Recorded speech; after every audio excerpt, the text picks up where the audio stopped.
Kidney racket కేసులో గుంటూరు పోలీసులు దర్యాప్తు వేగవంతం చేశారు. బాధితుడు మధుబాబు ఇచ్చిన ఫిర్యాదుతో నగరంపాలెం పోలీస్ స్టేషన్లో కేసు నమోదైంది.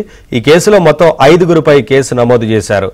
భాషా, వెంకట్ సుబ్రహ్మణ్యం, డాక్టర్ శరత్, వెంకటస్వామిలపై కేసు నమోదైంది. కిడ్నీ బాధితుడు మధుబాబుకు గుంటూరు జీజీహెచ్లో వైద్య పరీక్షలు నిర్వహించారు. ఈ కేసులో కిడ్నీ స్వీకరించిన వెంకటస్వామితో పాటు ఆపరేషన్ నిర్వహించిన డాక్టర్ శరత్ బాబులపై కేసు నమోదు కాగా వెంకటస్వామి ఆయన బంధువు సుబ్రహ్మణ్యంపై కూడా కేసు నమోదైంది. ఇదే కేసులో మధ్యవర్తులైన భాషా, వెంకట్లపై కూడా కేసు నమోదు చేసిన పోలీసులు వారిద్దరి కోసం గాలింపు చేపట్టారు. ఈ కిడ్నీ రాకెట్ కేసులో భాషా, వెంకట్లే కీలకంగా ఉన్నట్లు పోలీసులు గుర్తించారు.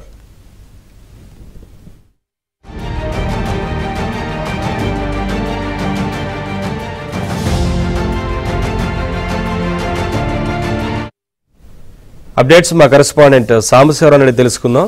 సాంబశివరావు, ఈ కిడ్నీ రాకెట్ బాధితుడికి సంబంధించి కానీ అలాగే ఈ కేసు వ్యవహారానికి సంబంధించి పోలీసులు ఏం చెప్తున్నారు?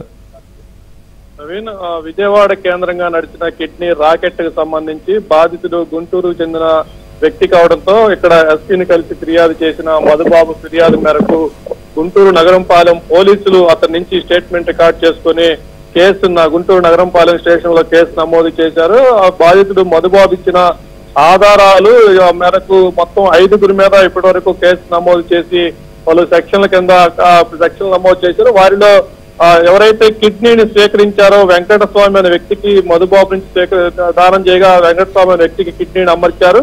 ఆ కిడ్నీ ఆపరేషన్ చేసిన శరత్ బాబు, వెంకటస్వామిలతో పాటు వీళ్ళ బంధువు వెంకటస్వామి బంధువు సుబ్రహ్మణ్యంపై కూడా కేసు నమోదు చేశారు. ఇక ఈ కేసులో కీలకంగా ఉన్న భాషా, వెంకట్లు ఇద్దరు కూడా మధ్యవర్తులు. మధుబాబుని సోషల్ మీడియాలో సంప్రదించి ఆ కిడ్నీ బిజినెస్ ను కూడా మాట్లాడిన వ్యక్తులు భాషా, వెంకట్లు. వీళ్ళిద్దరే ఇప్పుడు ఈ కేసులో కీలకం కావడంతో వీరి కోసం కూడా పోలీసులు ప్రత్యేకంగా దృష్టి పెట్టి తొలుత వారిని అదుపులో తీసుకుంటే పూర్తి స్థాయిలో కేసు సమస్య పరిష్కారం అవుతుంది కూడా భావిస్తున్నారు. అయితే ఇదే కేసు సంబంధించి ఇప్పటికే ఆ ఆసుపత్రి విజయ సూపర్ స్పెషాలిటీ ఆసుపత్రి వైద్యులు తాము ఎలాంటి కేసు కిడ్నీ మాఫియాకు సంబంధం లేదు, తాము అధికారికంగానే దానం చేసే వ్యక్తి, దానం స్వీకరించే వ్యక్తి ఇద్దరు అంగీకారంతో మేము వైద్య పరీక్షలు కిడ్నీ మార్పిడి జరిపాము, తమకు ఎలాంటి ట్రాన్సాక్షన్ సంబంధించి మాకు సంబంధం లేదని చెప్పిన నేపథ్యంలో ఇక మధ్యవర్తిగా ఉన్న భాషా, వెంకట్లపైనే ఇప్పుడు ప్రధానంగా పోలీసులు దృష్టి సారించారు. వాళ్ళిద్దరిని